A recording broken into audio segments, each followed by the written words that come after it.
Zdravljenje krvnih rakov je izjemno kompleksno področje. Zato je moje ključno vprašanje, kje je Slovenija na zemljevidu tovrstnega zdravljenja v primerjavi z razvitimi državami? Jaz mislim, da pri vrhu. In tudi naši rezultati so vrhunski, so primerljivi z najboljšimi na svetu. Upam si reči tudi, da ravnamo sočasno z zdravili, ki so nam zaupanja v uporabo odgovorno, da se zavedamo, komu koristijo, komu ne, in da so stvari urejene na vseh ravneh. Predvsem pa se mi zdi pomembno, da se država, da ima toliko socialnega čuta, da se tisti, ki o tem odločajo, zavedajo, da to zdravljenje njenim državljanom omogočajo. In to moramo biti dejansko kot uporabniki hvaležni, ker ni to samo po sebi pomembno. Ko govorim s kolegi iz okolnih držav, pa niso to nujno samo tja proti jugu pa vzhodu, ampak tudi proti zahodnim, so stvari pri nas najmalokrat dosti boljše urejene, dostopnost do zdravil večja kot pri njih. In tega niti ne vemo. Kje pa so ključni izzivi na tem področju medicine? Kaj se nakazuje v prihodnosti, kakšne rešitve in kateri so recimo z vašega osebnega vidika, tudi kot predstojnik, ključni momenti, za katere bi bilo treba poskrbeti v skrbi za paciente? Se pravi, mi bi radi pozdravili vse, vse in vsakogar. Vendar imamo nekaj bolezni, predvsem tistih, ki niso visoko maligne, ker te celice, ki imajo tako imenovane nizko proliferativen rakov potencial, diseminirani plazmocitom, kronična levkemija, limfomi, so zazdravljive bolezni, ne pa ozdravljive. En izmed izzivov je, potem ko določimo to tarčno zdravljenje, nekako nekaj od teh novih zdravil bilo najbolj učinkovito, da so vse te sheme naravnane na, da je treba jih imeti do progresa bolezni, ali pa recimo do vsaj 2 leti.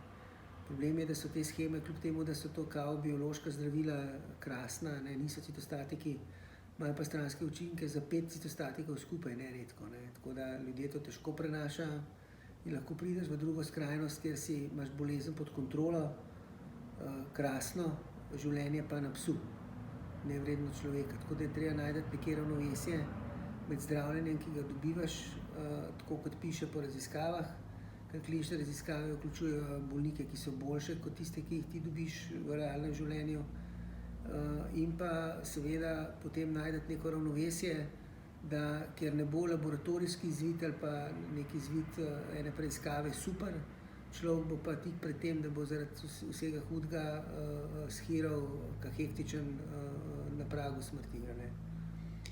Treba je imeti neko racionalno glavo in držati ravnovesje med tistim, kar dobimo podatke se strani farmacije, pa tisto, kar opažamo sami v realnem življenju. Tako da to je sigurno neki izziv in tukaj so izkušnje tiste, ki štejejo veliko. In pa seveda probati čim več ljudi pozdraviti tam, kjer se seveda da. To so predvsem visoko maligni raki, kot so akutne levkemije, mielodisplastični sindromi, nekatere druge indikacije. Tako da delamo na tem, imamo rezultate primerljive z Zahodom, lahko še boljše. Predvsem pa veliko polagamo tudi v eno novo metodologijo tako imenovanih zdravljenja z CAR-T celicami, kjer naj bi bolnikove lastne limfocite, ki mu jih vzamemo iz njegovega kostnega mozga oziroma krvi, nekje naučili z neko posebno metodo se obnašati oziroma da bojo ugnobili rakave celice v bolniku, potem ko jih vzamemo iz njega in v laboratoriju vgradimo nek genski zapis borbe proti lastnemu raku in potem bolniku vrnemo nazaj. Tako da to nam je izziv, tako da o tem smo zdaj v dogovoru za upravo kliničnega centra z odgovornimi ljudmi za nabave, da bomo sami vzpostavili to aktivnost, ker zahteva aktivnost biti točen v nulo, biti zanesljiv v nulo, brez odstopanj, polno zaupanje. In ponavadi je tako, da če delaš neko stvar, tako kot z otroci, če rečeš svojim otrokom 5-krat, 6-krat eno stvar, še vedno ne veš, da bo narejena, tukaj se tega ne sme zgoditi. in tako kot doma potem naredi sam, tako bomo tudi mi mogli to narediti sami, a ne razviti tudi to aktivnost, ker dejansko to je prihodnost zdravljenja številnih, ne samo krvnih rakov, ampak tudi širše. In kako daleč so pravzaprav ti dogovori z vodstvom UKC-ja? Načelno imamo dovoljenje oziroma obljubo, da bomo mašino kupili. Moramo se še pogovoriti z inšpektorji AZMP glede potrebnih dovoljenj, ki jih moramo pridobiti, da slučajno ne bo kakšna nemogoča zahteva.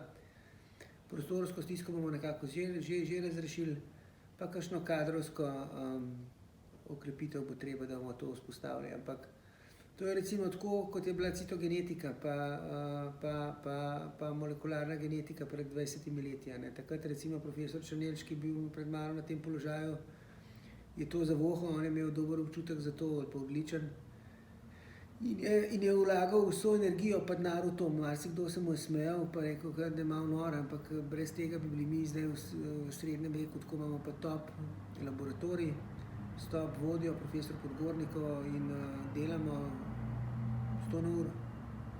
In to pomeni, da smo zdaj tik pred zdajci, tik pred tem, da naredite še en zelo pomemben strokovni preboj v dobro bolnikov, za katere skrbite. Računamo, da bo to v naslednje leto takle čas, da bo to nekje dostopno oziroma da bojo prvi bolniki verjetno bili deležni naših uslug. Naj povem, da je ta priprava, ki ga naredi ena izmed farmacevtskih družb, da je cena tega zdravljenja 350 000 evrov.